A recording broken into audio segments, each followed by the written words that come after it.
Segundo Crônicas 20, o versículo de número 9 diz assim: se algum mal nos sobrevier, espada, juízo, peste ou fome, nós nos apresentaremos diante desta casa e diante de ti, pois teu nome está nesta casa, e clamaremos a ti na nossa angústia, e tu nos ouvirás e livrarás. Amém? Então, perceba que o que eles estão falando com Deus, orando ao Senhor. Se algum mal nos sobrevier, espada, que é a guerra, o juízo, que é a morte, a peste, que é a doença, a fome, que é a miséria, se algum mal desse tipo nos sobrevier, espada, peste, juízo, fome, como está dizendo aqui, nós nos apresentaremos diante desta casa. Então eles estão dizendo que ainda que aconteça o pior com eles estão falando que vão se apresentar diante de Deus, diante da casa de Deus. Eles estarão na casa de Deus. O cristão deveria aprender isso aqui, porque às vezes quando passa um momento difícil na vida, o que vem na mente do cristão é deixar a Deus. O que vem na mente da pessoa é falar, não está resolvendo esse Deus que eu sirvo. Esse Deus que eu estou servindo não me está resolvendo nada. O melhor que eu faço é abandonar a fé mesmo, porque se a fé pudesse resolver alguma coisa, eu tinha resolvido. Mas a fé resolve, irmãos. A fé resolve. Quando ela é colocada em prática, a fé resolve. Tem até uma música no mundo aí que fala assim, ó, anda com fé eu vou, que a fé não costuma falhar. Quem já viu essa música? Andar com fé eu vou, a fé não costuma falhar. E ela não costuma falhar mesmo.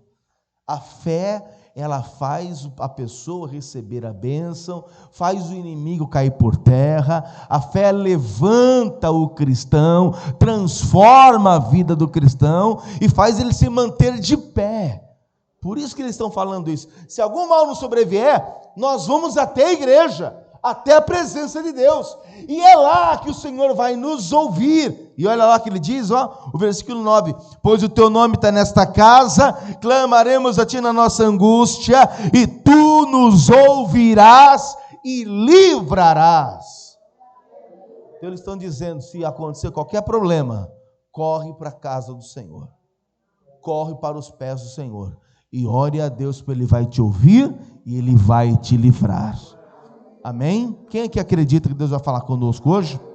Glória a Deus. Feche os teus olhos agora. Senhor nosso Deus e Pai Todo-Poderoso, Deus querido, Deus amado, nesse momento a Tua palavra, ela vai ser ministrada agora. Nós já oramos ao Senhor, adoramos ao Senhor, e agora, meu Deus, o Teu povo vai ouvir a palavra. Então fala com cada pessoa que está ouvindo à distância através do rádio, muitos estão ouvindo agora através da televisão, através do YouTube, meu Deus, por essa filmagem. Então fala a cada coração, meu Pai, para a glória do Teu nome, amém, e graças a Deus, amém. Aplauda o Senhor bem forte, senta aí um pouquinho no seu lugar.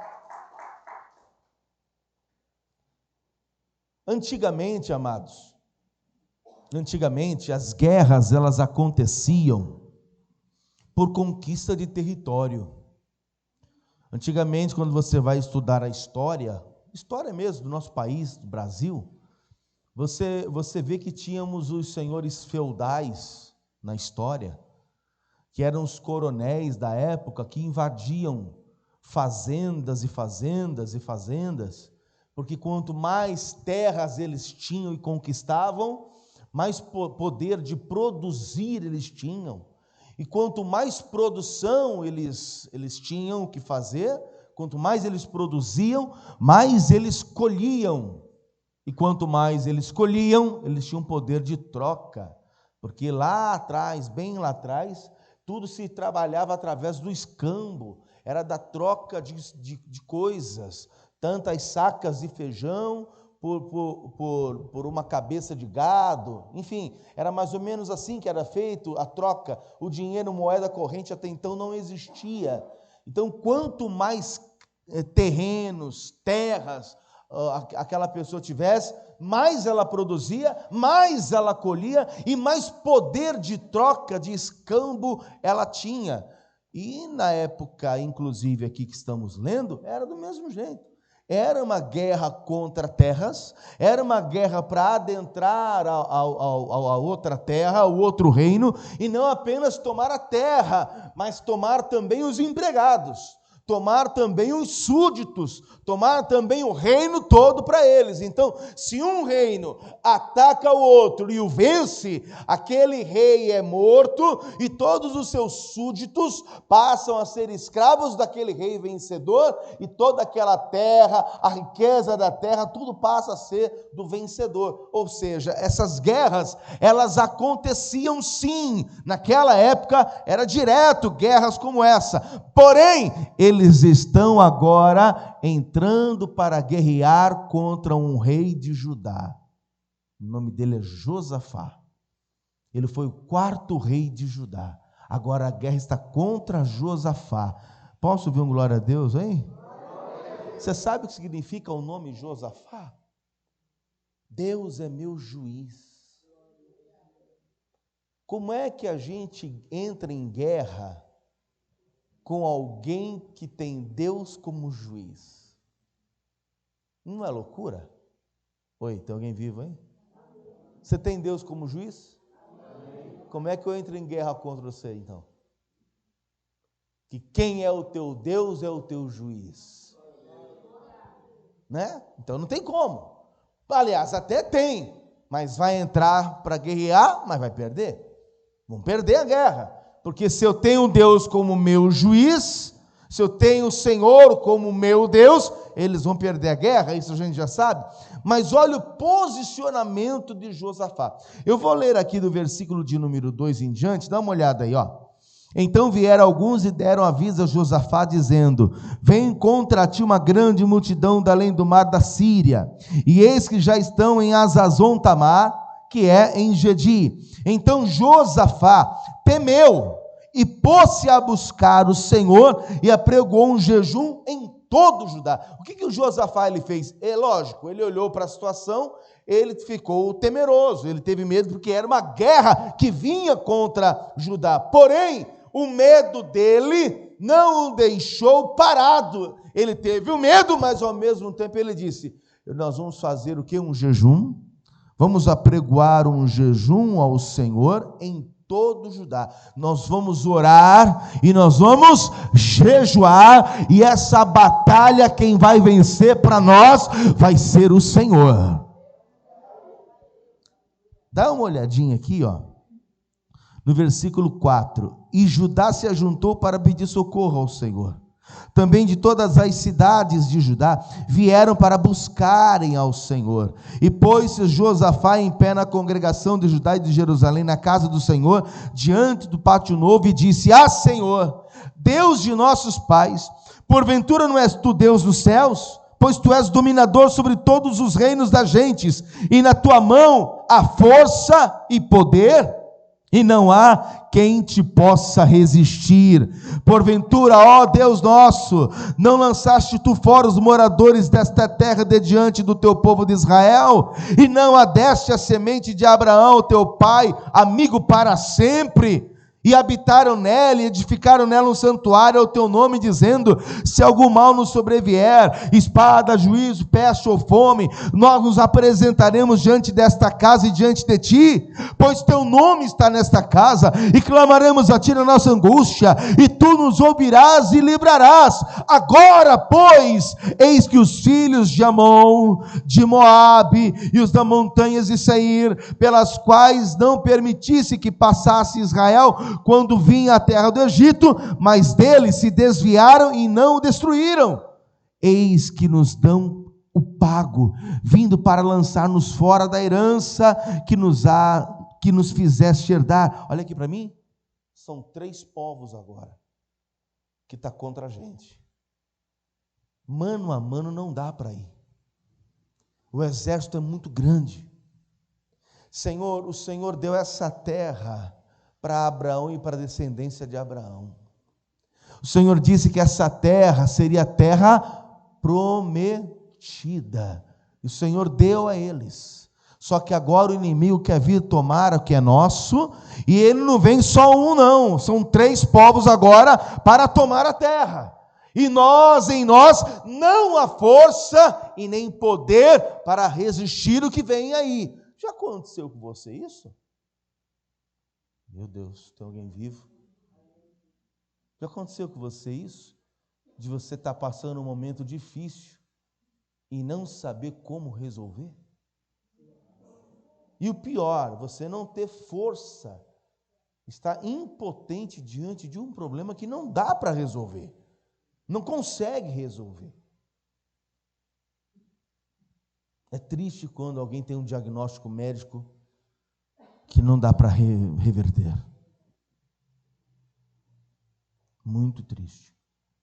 Muito triste quando alguém escuta um diagnóstico do médico dizendo que o problema é sério e que não tem como reverter o problema. Não dá para reverter. E quando a mãe escuta isso de um médico, ou o pai escuta isso de um médico dizendo que tem um problema ali que é sério e não dá para reverter e não dá para mudar.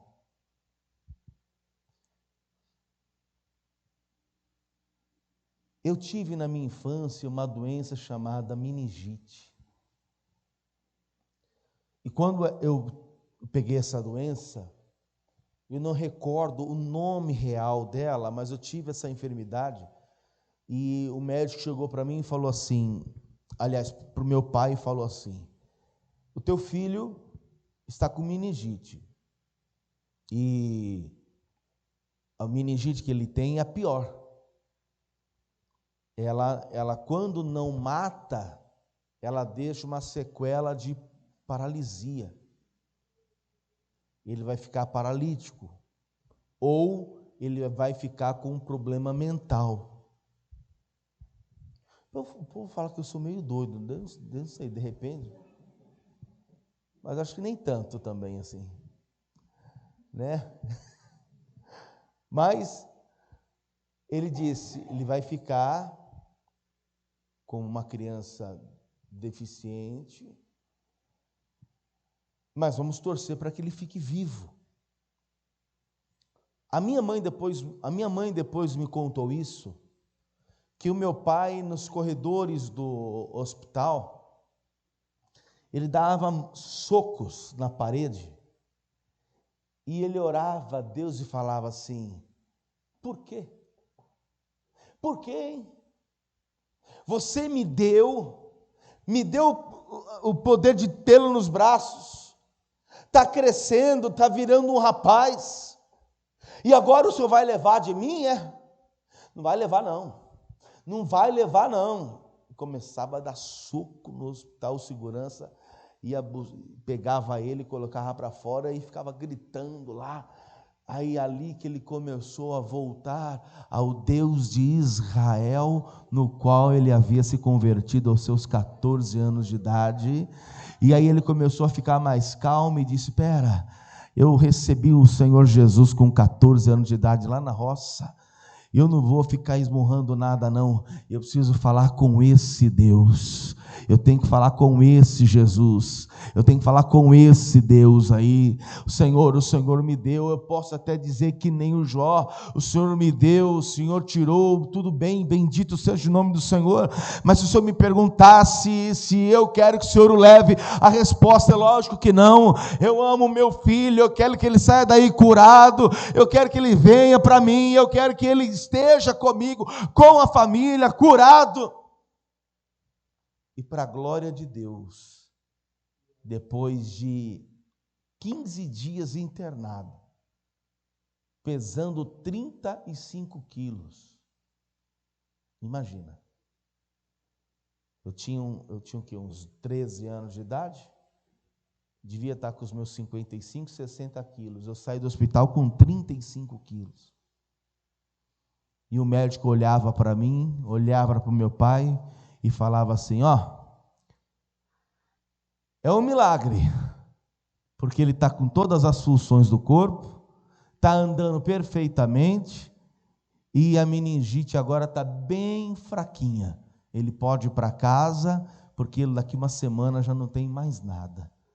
E aí eu fui para casa, mas aí mesmo assim doendo coluna, doendo a lombar aqui embaixo, porque tiraram o líquido da espinha aqui, uma dor terrível.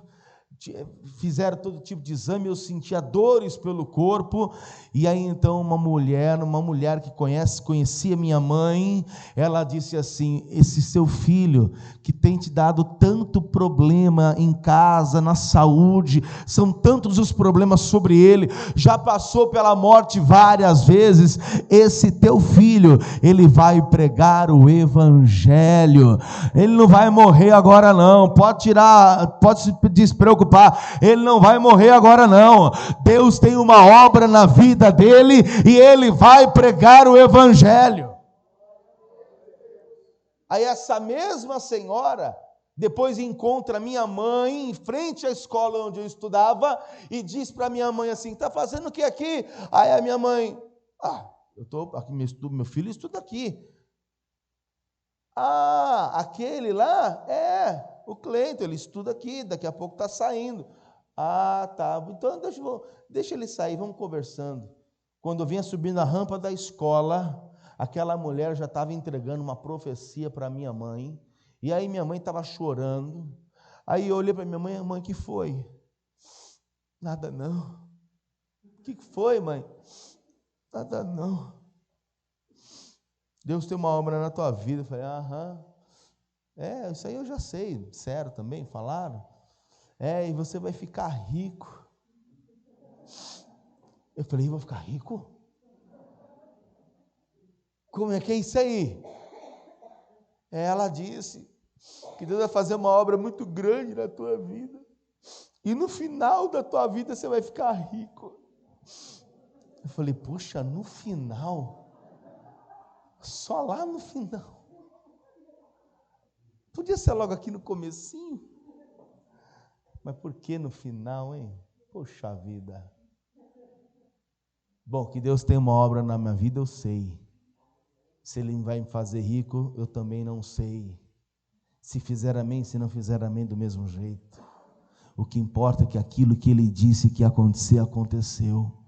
Mas eu vi meu pai e minha família olhando para mim com um diagnóstico médico onde não tinha como se reverter. Só que quando você coloca a sua vida diante dos pés do Senhor e começa a buscar e começa a orar, Deus transforma o diagnóstico médico, Deus transforma toda e qualquer situação e mostra na tua vida que aquilo que você não pode fazer é o Deus Todo-Poderoso que começa a fazer. O que você não pode realizar, o Deus desta palavra é o Deus que realiza. O que eu não posso fazer, Deus faz. E aqui no capítulo de número 20, dá uma olhadinha comigo aí, e no versículo 12 está dizendo assim: olha a oração de Josafá: Deus nosso, porventura não julgarás, porque em nós não há força perante esta grande multidão que vem contra nós, e não sabemos nós o que faremos, porém os nossos olhos estão postos em ti. Põe na tela rapidinho, segura aí, 2 Crônicas 20, verso 12, que eles vão colocar na tela agora o Êxodo 14, versículo 10. Êxodo 14, verso 10, olha lá. E chegando Faraó, os filhos de Israel levantaram os seus olhos, e eis que os egípcios vinham atrás deles, e temeram muito. Então os filhos de Israel clamaram ao Senhor, e disseram a Moisés: não havia sepulcros no Egito, para nos tirares de lá, para que morramos nesse deserto? Por que nos fizeste isto, que nos tem tirado lá do Egito? Não é esta palavra que temos falado lá no Egito, dizendo: deixa-nos que sirvamos aos egípcios, pois melhor nos fora servir aos egípcios do que morrermos no deserto. Moisés, porém, disse ao povo: não temais, estai quietos, e vede o livramento do Senhor que hoje vos fará, porque aos egípcios que hoje vistes, nunca mais vereis para sempre. Nós temos um problema sério, muito sério. Aliás, nós temos vários problemas, mas um dos problemas sérios que nós temos é a nossa boca. É a nossa boca. Ela se precipita para fazer muita bobeira. A nossa boca se precipita para falar o que não deve. Se precipita para falar bobagem. Porque o próprio Deus está dizendo: fiquem quietos. Fiquem quietos. Com Deus não funciona a murmuração. Com Deus só funciona a fé. Deus não gosta desse tipo de coisa. Deus não gosta de murmurar, murmuração. Aí, tá vendo? Ó? Foi para cá que nos trouxeram. Aí, tá vendo? Ó? E não sei o que lá outro. Aí, tá vendo? E Deus está falando que dá para ficar quieto? Fique quieto e vede o livramento do Senhor que hoje vos fará. Então, às vezes a gente tem que policiar até a nossa boca e o momento de falar. Lá em Eclesiastes está dizendo que tem tempo para todas as coisas. Há tempo de falar e tempo de calar. Há tempo de nascer e há tempo de morrer. Há tempo de plantar e há tempo de arrancar o que se plantou. Então, vai ter o tempo de falar? Vai. Mas vai ter o tempo de calar? Também. É diferente o posicionamento de Josafá. Ali a gente está vendo um povo numa situação difícil e murmurando. E o próprio Deus dizendo: fiquem quietos, parem de murmurar, parem de falar. Por quê? Porque o livramento já está pronto. Calma, para de falar, estai quietos. Olha para a pessoa do seu lado aí e diga assim: para de murmurar. A tua bênção já está pronta. Fala, meu.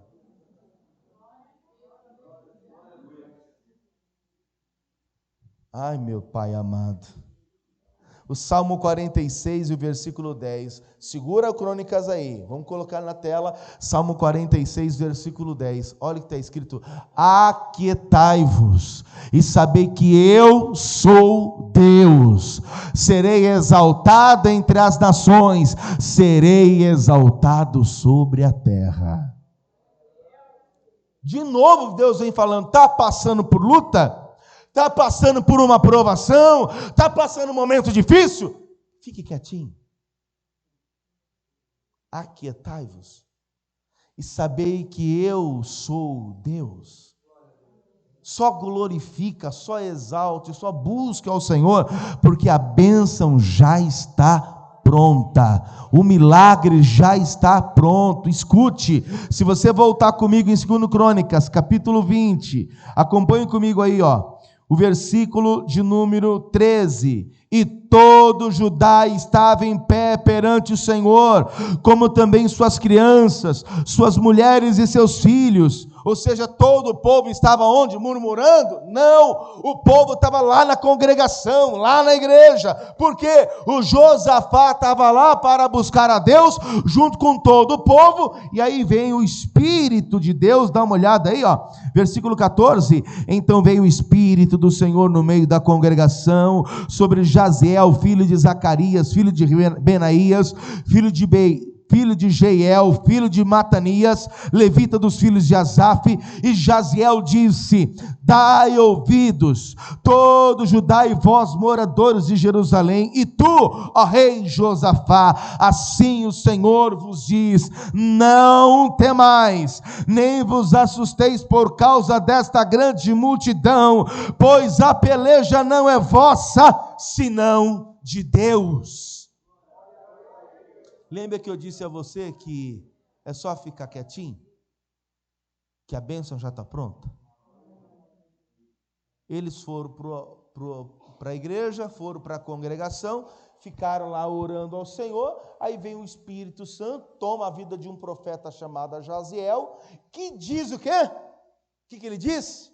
Não temais, nem vos assusteis por causa dessa grande multidão, pois a peleja ela não é tua, senão de Deus.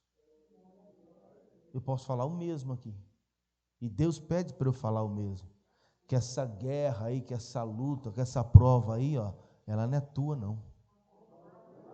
Quem está tomando a frente dessa condição agora é Deus.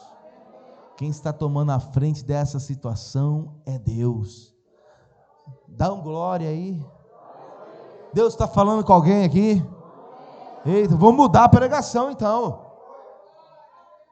Agora aponta sua mão para cá e diz a mesma coisa. Diz: essa guerra, pastor, não é tua. É de Deus. É de Deus. É Deus que está na frente. Você que está me assistindo aí, você está mais animado que esse povo aqui. Quer ver uma coisa? Dá um glória a Deus aí, povo. Glória a Deus. Viu? Dá um glória a Deus de novo agora. Glória a Deus. Agora você perdeu. Essa peleja, ela não é nossa mais. Pastor, e o que é que vai acontecer? Versículo de número 16 diz assim: amanhã, Deus falando, ó, amanhã descereis contra eles. Opa, peraí, mas o senhor acabou de falar que a peleja não era minha. O senhor já está mandando eu descer para lá? Sim, vai lá, desce contra eles, eis que sobem pela ladeira de Ziz, e os achareis no fim do vale, diante do deserto de Jeruel. Vai lá. Misericórdia. Deus falou que é comigo, mas quer que a gente tenha atitude de fé. Eu vou ter que chegar diante do inimigo e aguardar o que vai acontecer, porque eu não tenho força contra ele, eu só vou ficar diante dele. E o que vai acontecer? Não sei.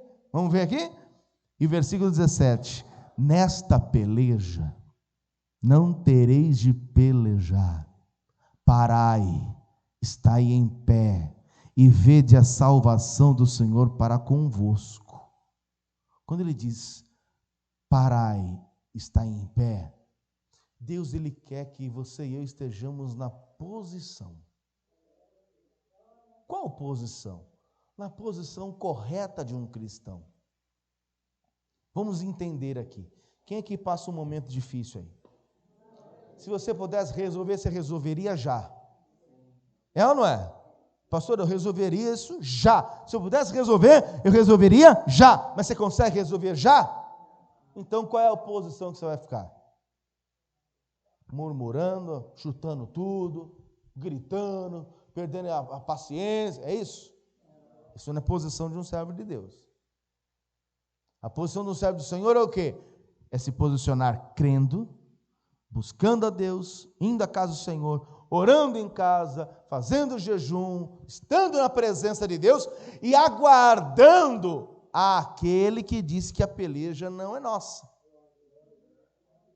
Então, eu vou permanecer na presença do Senhor, em oração, buscando a Deus, vindo à igreja, normalmente me posicionando como um verdadeiro cristão e aguardando o que Deus vai fazer, porque Ele diz que a peleja é dele.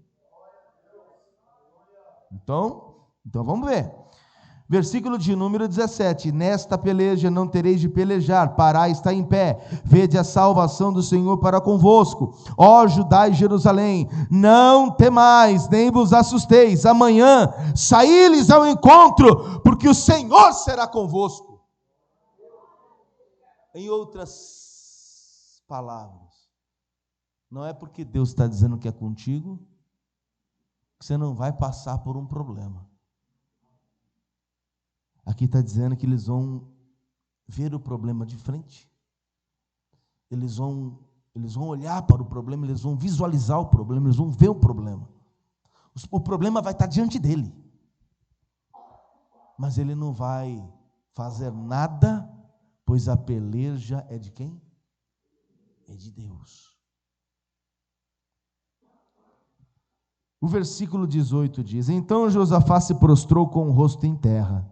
Todos os Judá e os moradores de Jerusalém se lançaram perante o Senhor, adorando ao Senhor. E levantaram-se os levitas dos filhos dos coatitas e dos filhos dos coraitas, para louvarem ao Senhor, Deus de Israel, com voz muito alta.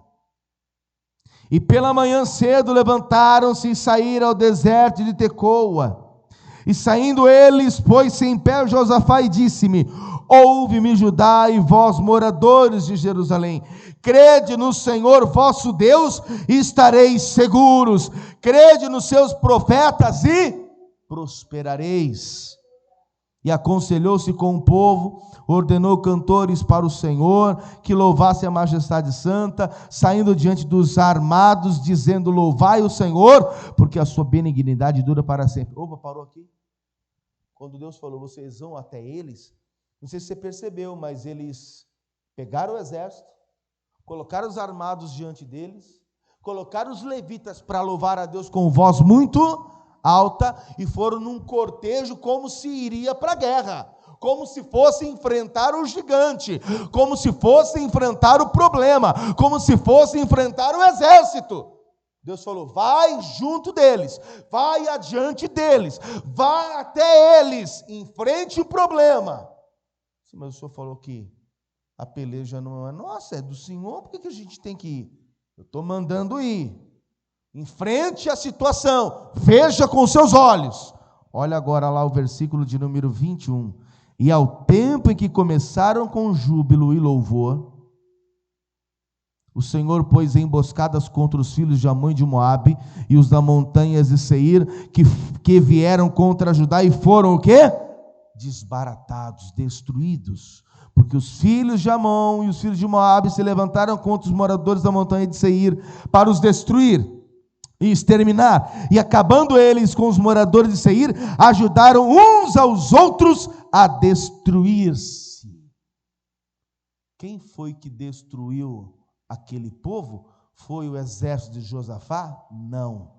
Josafá só parou, ficou olhando e vendo os três exércitos, um destruindo o outro. E quando um terminou de destruir o outro, os outros dois, um contra o outro, se destruíram. E o povo de Deus ficou olhando para aquela situação e vendo Deus Todo-Poderoso operar um grande livramento para Josafá e Judá. A peleja não é vossa, a peleja é de quem? É de Deus.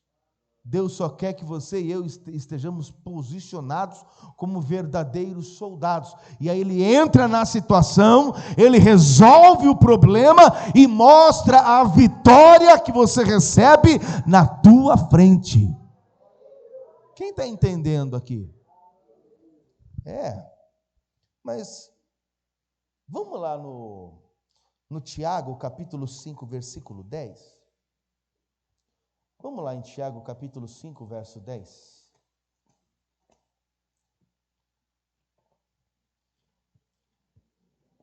Amém? Olha o que diz.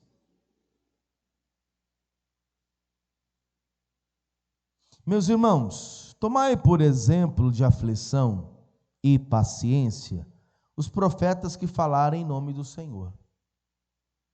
Eis que temos por bem-aventurados os que sofreram. Ouviste qual foi a paciência de Jó?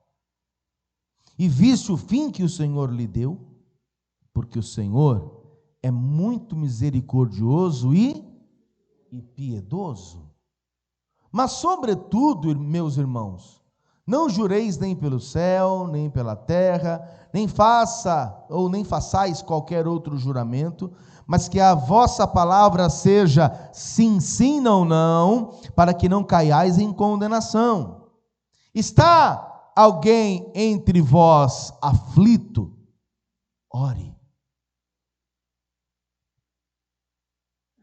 Está alguém entre vós contente? Cante louvores.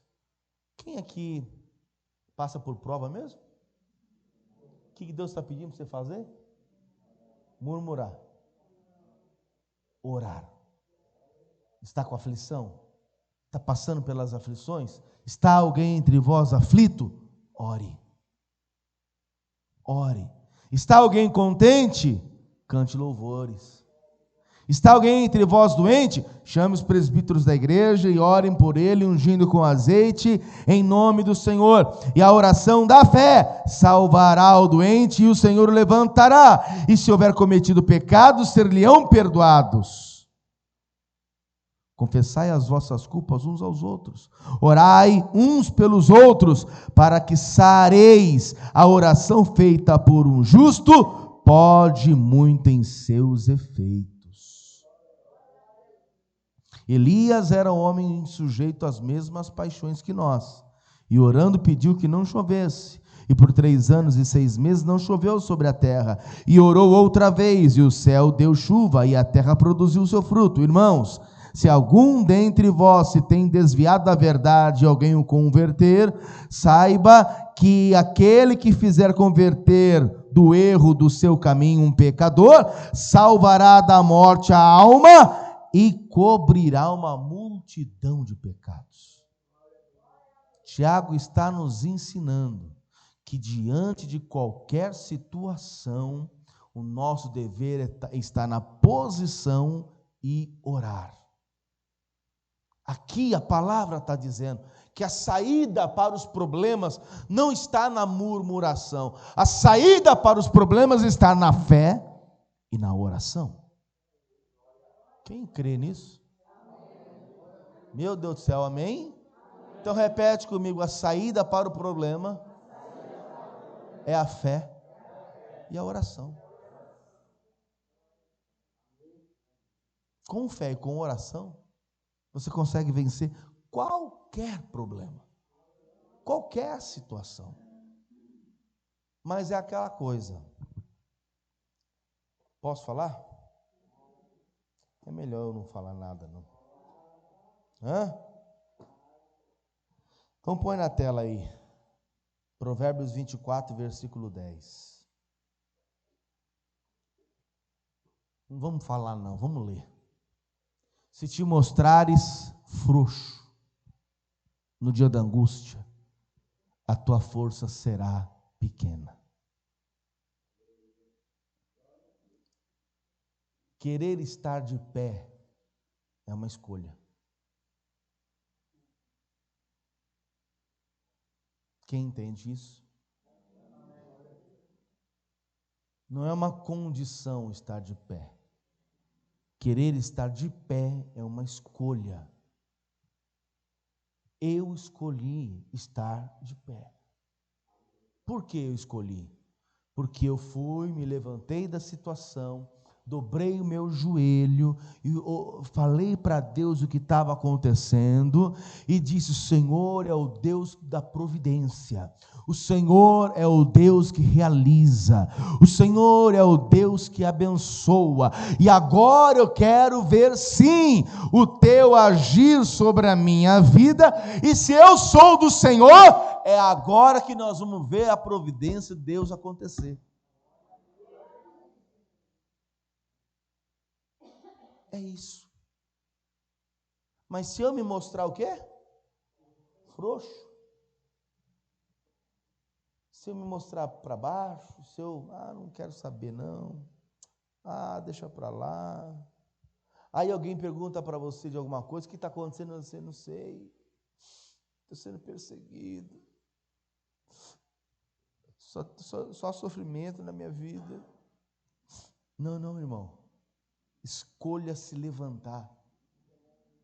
Escolha se levantar. Escolha reviver. Escolha renascer das cinzas. Escolha ser resiliente. Escolha olhar para a situação e se levantar dela com a ajuda do Deus no qual você está orando. Porque o que tem de crente por aí derrubado, que olha, não está escrito, hein?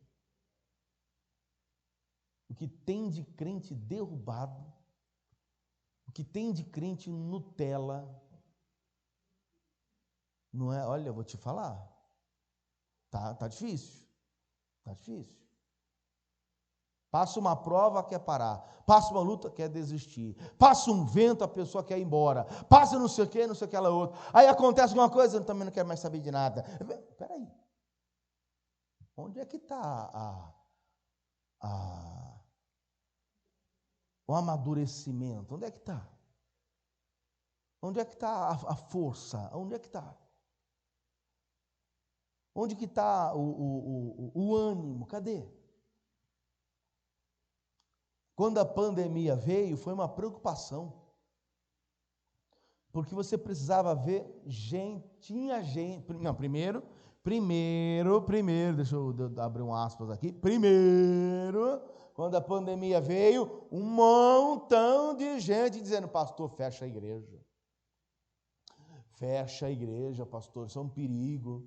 Fecha a igreja, esse tal de coronavírus. Pastor, eu sonhei com corona, ele correu atrás de mim. Pastor, fecha essa igreja, fecha essa igreja.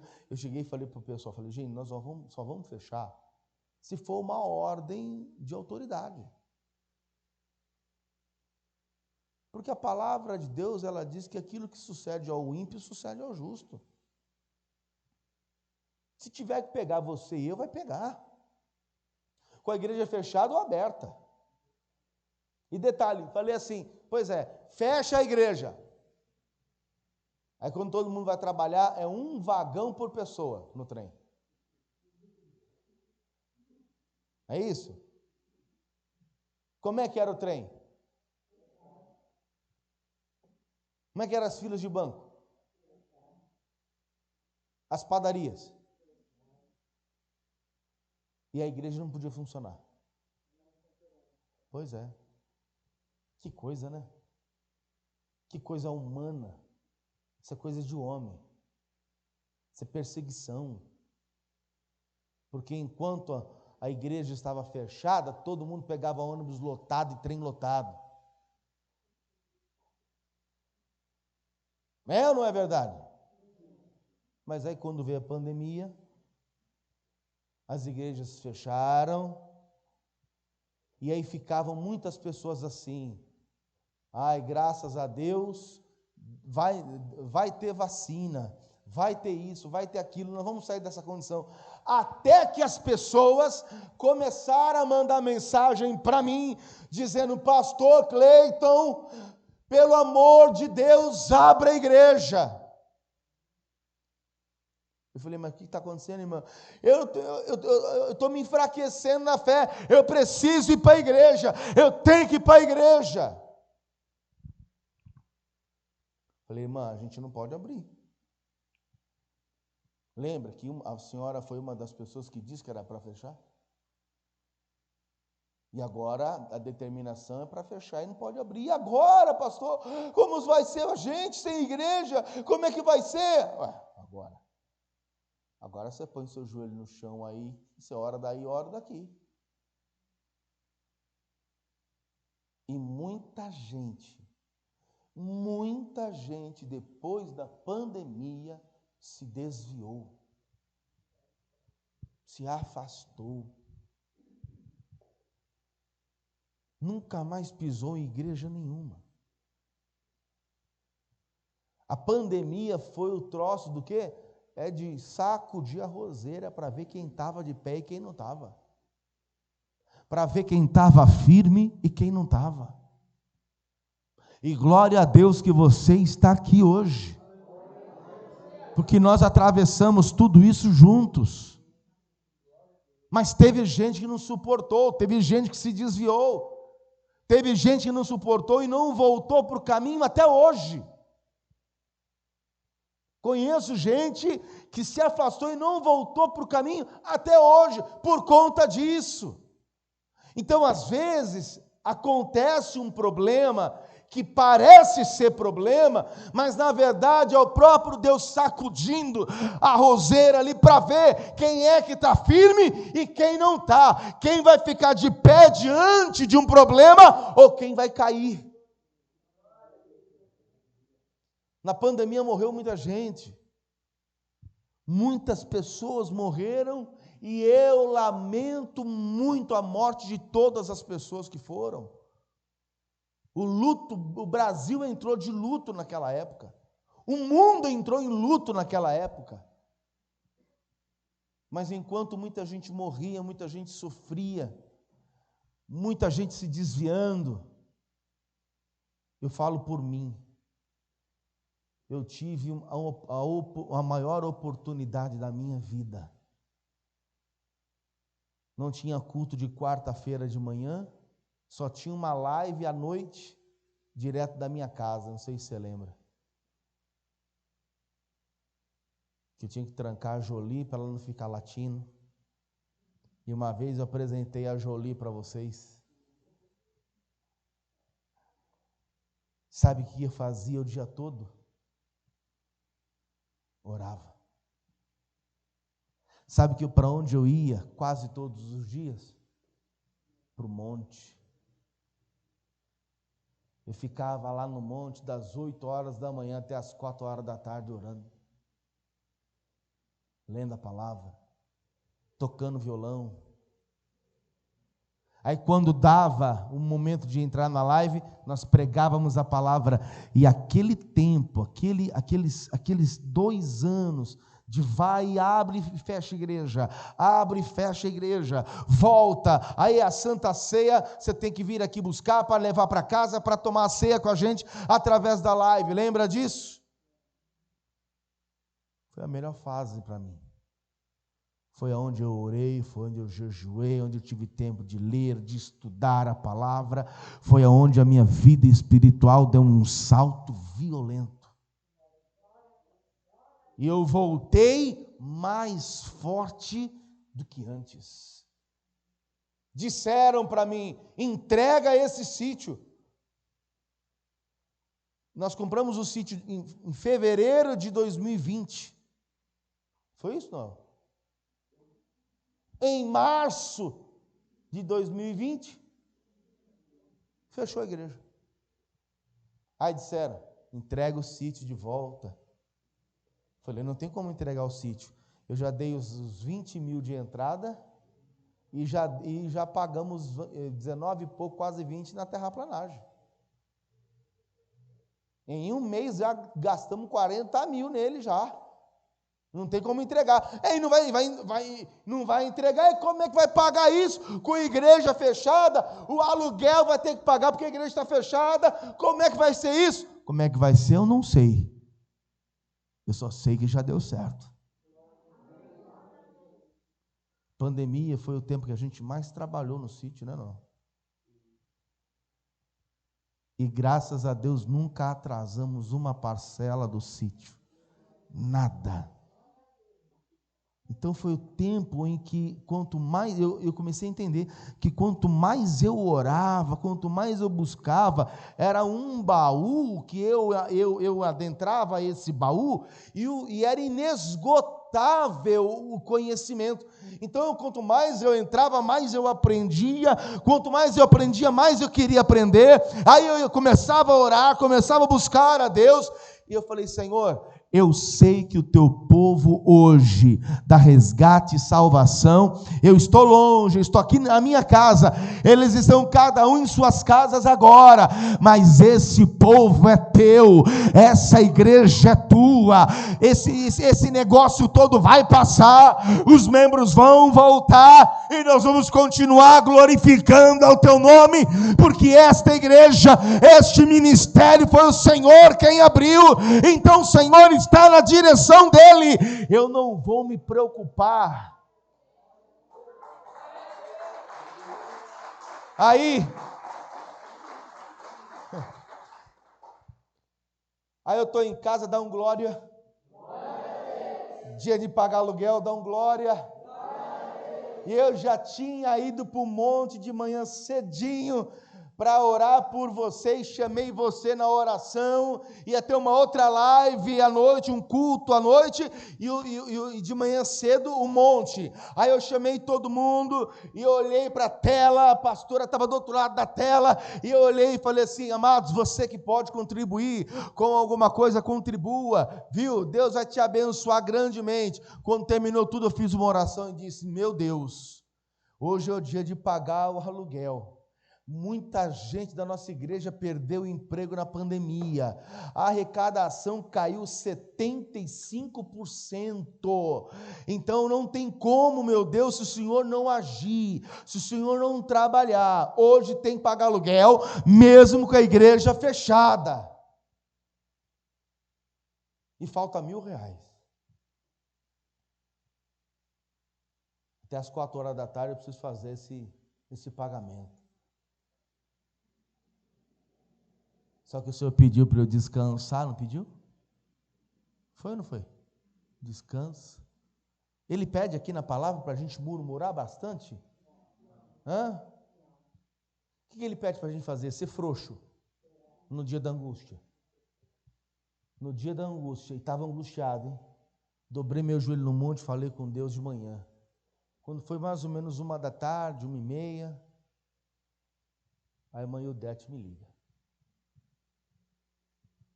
Oi, pastor, tudo bem? Eu falei: tudo. Tá tudo bem mesmo? Tá. Precisando de alguma coisa? Eu falei: não. Mas tá tudo bem aí? Tá. O senhor já pagou o aluguel? Não.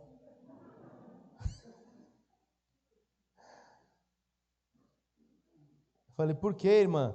Ah, porque Deus está me tocando para fazer uma oferta. Eu falei: então faz, irmã. É de tanto. Eu falei: eita, meu Deus do céu. Deus fiel, irmã, pode depositar.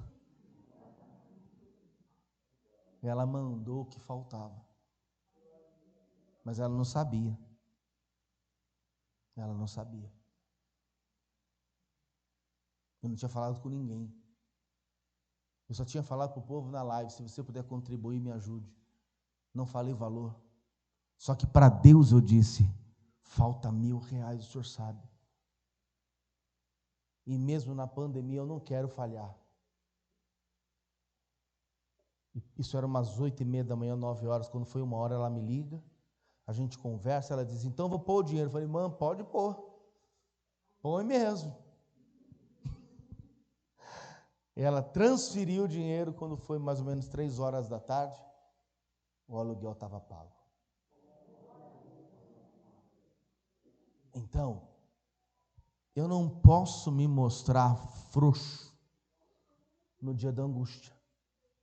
Eu não posso me mostrar fraco no momento em que eu estou em aflição. Pois se eu estou aflito, diz a palavra que eu tenho que orar. Não foi o que o Tiago falou? Coloca lá Tiago capítulo 5, versículo 14. Foi o que o Tiago disse. Cadê o glória dessa igreja, hein? Põe antes, põe o versículo de número 13. Está alguém entre vós aflito? Ore. No momento da aflição, eu não posso me mostrar fraco ou frouxo por conta da situação, do problema. Não, está dizendo que no momento da aflição, eu tenho que orar, eu tenho que buscar a Deus. Para a gente encerrar, cadê o glória aí? Vamos lá em 1º livro de Samuel. 1º livro de Samuel, capítulo de número 1.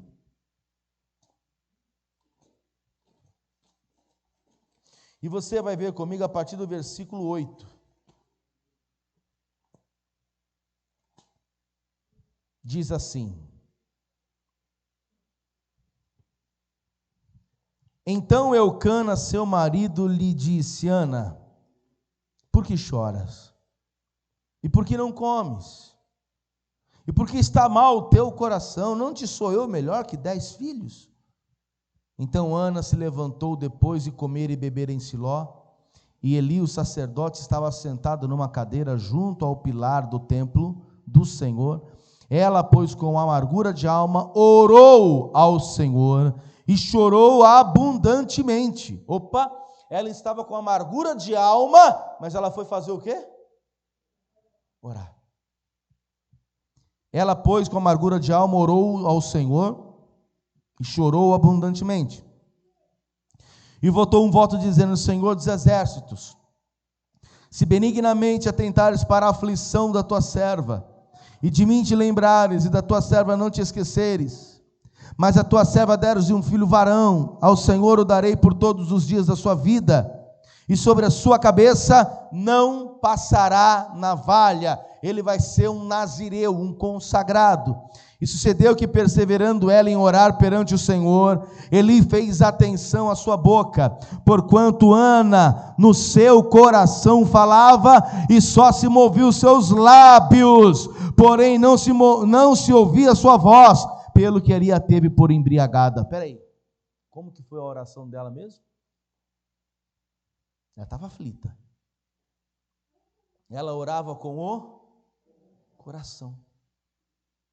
Só moviam-se os lábios, mas não dá para ouvir.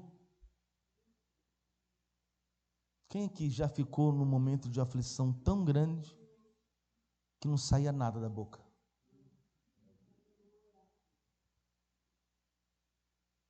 De você só dobrar o joelho e chorar. Já aconteceu com você? Comigo várias vezes. De você dobrar o teu joelho para falar com Deus, para orar, e não sai nada. Só aquele nó na garganta e uma vontade de chorar. Já aconteceu com você? Me ajuda aí. Uma vontade imensa de chorar, um nó na garganta, e você quer falar, mas não sai. E você fica no pensamento, conversando com Deus, falando com Deus, e os seus lábios vão se mexendo bem devagarzinho. Aí o sacerdote Eli olhou e disse: até quando você estará embriagada? Aparta-te do teu vinho. Olha lá o versículo seguinte, versículo 14. E disse Eli: até quando estará tu embriagada? Aparta-te do teu vinho. Porém Ana respondeu e disse: não, Senhor meu, eu sou uma mulher atribulada de espírito, nem vinho nem bebida forte tenho bebido, porém tenho derramado a minha alma perante o Senhor. Não tenhas, pois, a tua serva por filha de Belial, filha de maldição, porque da multidão dos meus cuidados e do meu desgosto eu tenho falado até agora, eu tenho colocado diante de Deus o meu desgosto. Então respondeu Eli e disse: vai em paz, e o Deus de Israel te conceda a tua petição que lhe pediste. A mesma coisa o Senhor está falando hoje conosco. A guerra que se levantou contra Josafá foi forte, mas Josafá permaneceu na presença do Senhor, dizendo: Senhor, nós não temos força contra esta multidão, porém os nossos olhos estão postos em Ti, Senhor, é no Senhor. E o próprio Deus fez os 3 exércitos se matarem um ao outro, e eles viram o milagre acontecer. Eu não sei qual que é o problema que hoje você está enfrentando, qual é a luta que você está vivenciando, mas o que eu sei é que Deus usa a minha boca agora para te dizer: vai em paz, e que o Senhor conceda a petição que lhe pediste. O que foi que você orou a Deus? Vai em paz, e o Senhor conceda a petição que você pediu. Fique de pé no seu lugar.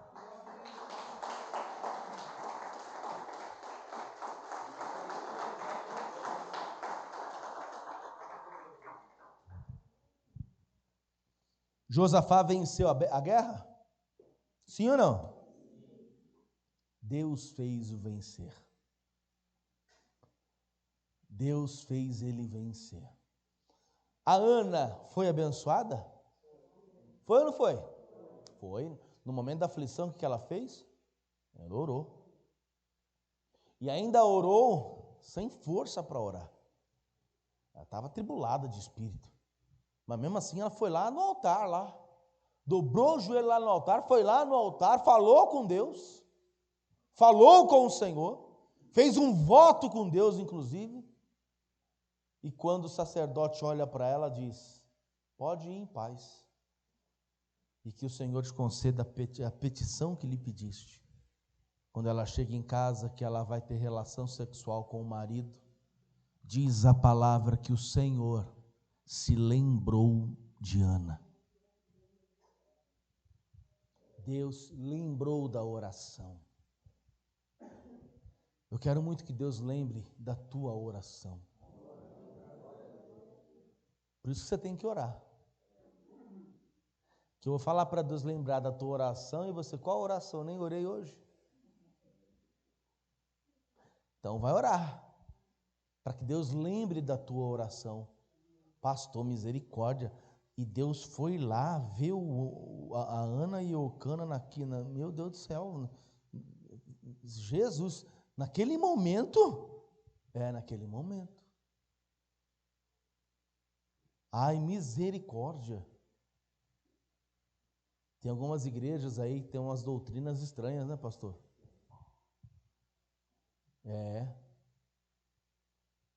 Eu já ouvi falar que o pastor mandou furar o lençol. Eu estou falando sério. É sério. Cobre a mulher com o lençol, faz um furo e somente agora, imagina. Para ninguém ver ninguém. Para ninguém ver ninguém nu. Não pode. Porque se Jesus voltar nessa hora, você tem que estar coberto para subir. Você já imaginou? Por isso que o banho na casa desse povo é banho rápido. Entrou, abriu, tirou, sabe? Mas por que banho rápido? Vai que Jesus volta. E eu estou pelado. Pastor, o senhor está de brincadeira. Não estou, não. Pastor sabe o que eu estou falando. Não estou, não. Isso é real. São doutrinas aí que a gente vê por aí. Pastor, então quer dizer que Deus viu Ana e Eucana naquela condição, nus? Sim. E ainda abençoou a Ana? Sim. Que foi ali que Deus pôs a mão no ventre e ela engravidou. Quando Jesus foi ver os seus discípulos depois de ressuscitado, você sabe quem foi que estava peladão lá no barco? Pedro. Estava desviado mesmo. O que faz um homem dentro de um barco todo peladão? Aí Jesus aparece, um olha para a cara do outro e diz: é o Senhor. Aí o Pedro: o quê? É o Senhor? É o Senhor. Pegou as roupas, se jogou na água, que estava nu. E se vestiu. E Deus não chegou: estou vendo tudo, hein, Pedro? Não. Isso para Deus é irrelevante. Isso para Deus é irrelevante. Para Deus não quer dizer nada. O que chama mais atenção aqui é que no momento de dor e de angústia, Josafá orou. No momento de mais dor e angústia, Ana também orou. Tanto a oração de Josafá teve efeito, como a oração de Ana também teve. A tua oração também tem. E se você buscar, não apenas aqui na igreja, porque aqui é uma coisa, amados, aqui você aprende. Lá na tua casa você põe em prática. Por isso você tem que fazer da tua casa uma extensão da igreja. Chega na tua casa, põe o teu joelho no chão e vai orar. Chega na tua casa, põe o teu joelho no chão lá na sala, no quarto, né? Fecha tudo lá, põe um louvor lá bem baixinho, vai ouvindo louvor e vai louvando ali com Deus de joelho, vai falando com Deus, vai criando intimidade com Ele, vai falando, quando você vai ver, você até se derramando na presença dEle. Você está chorando, lavando a tua alma. Você está na presença do Senhor e Ele ali do teu lado te ouvindo. Só quem já fez isso sabe a experiência que eu estou falando. Só quem já ficou a sós dentro de casa com o Todo-Poderoso sabe o que eu estou dizendo. Eu já tive várias experiências com o Senhor assim. Várias. E quando eu olhava no relógio, já estava 2 horas orando. 1h30 orando. De joelho. Ali, sentindo a presença dEle. Faça isso. Porque Josafá foi vitorioso porque ele orou.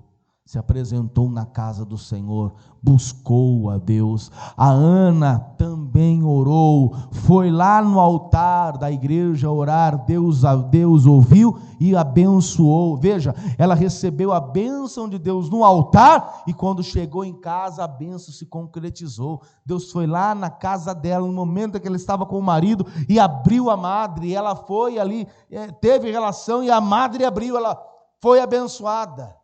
Então a oração é que move tudo. É a oração. Todos nós somos de Deus? Mas antes eu quero fazer um convite a você que vai entregar a vida a Jesus. Se tem alguém que vai entregar-se a Jesus, glória a Deus, sai do teu lugar e vem aqui, eu vou orar por você. E agora eu vou orar por você que já conhece a palavra, mas precisa de uma oração para o Senhor fortalecer tua fé. Então venham todos para cá, que eu quero fazer uma oração com você agora. Enquanto isso, eu falo com você que está me assistindo agora aí, está me assistindo pelo YouTube, pela TV, não importa por onde você está nos assistindo, quero falar com você agora, em nome de Jesus, entregue-se a Jesus, entregue a sua vida a Cristo, receba como teu único Salvador. Também quero falar com quem está agora me ouvindo pelo rádio à distância. Você que me ouve pelo rádio à distância, entregue-se a Jesus, receba Ele como teu único Salvador, e todos nós que estamos aqui na Resgate Salvação, e a todos que estão pela TV, pelo vídeo e pelo rádio, se puder, dobre o teu joelho, se você puder. Isso, glória a Deus. E digam todos bem alto assim: meu Deus e meu Pai, eu ouvi a tua palavra, ela é fiel, ela é poderosa. Pai amado, agora fortaleça a minha fé, o meu coração, pois eu sei que através da oração, grandes milagres da parte do Senhor vão acontecer. Senhor amado, em nome de Jesus, eu te peço, escreva meu nome no livro da vida, e a partir de agora, muda a minha situação, a aflição que eu estou atravessando, que caia por terra, e que a bênção do Senhor alcance a minha vida, em nome de Jesus. Fale com Deus agora, o pastor Mário vai orar com você. Nesse momento, continue isso, orando, falando com Deus. Senhor nosso Deus e Pai Todo-Poderoso, meu Deus, a tua palavra colocou a fé desta pessoa de pé. Meu Deus, contempla a oração dessa pessoa que ela tem feito, buscando a tua face, buscando a tua presença. Dê vitória, meu Deus, pois essa peleja não é desta pessoa, mas é do Senhor. Ponha por terra todas as astutas ciladas de Satanás. Dê a vitória para esta pessoa que está clamando, orando, buscando a tua face, buscando a tua presença. Seja na vida dela, meu Deus, e abençoa poderosamente, meu Pai. Meu Deus, em nome do Senhor Jesus Cristo, nós te pedimos isso, porque nós cremos na vitória da vida do teu povo, Pai, em nome de Jesus. Amém. E graças a Deus. Se coloque de pé, aplauda bem forte ao Senhor. Glória a Deus, amém? Olha para mim aqui, ó. Ó, o que você vai fazer então a partir de agora? Orar. É orar. Se você passar por um momento difícil, ore. Em Tiago 5, versículo 12. Acredito que é isso, né? Está alguém entre vós aflito? É o 13. Está alguém entre vós aflito? Ore. Ore. A chave está aí, oração. Ore. O Senhor está te ensinando hoje a sair dessa aflição. Como? Orando. Ore. Teve um problema? Dobra o teu joelho em casa, ore. Deu alguma situação difícil? é dia de culto, vem para a casa do Senhor e ore. Busque a Deus, ore. Que a oração vai fazer com que as portas se abram e os problemas e aflições cairão por terra em nome de Jesus. Amém?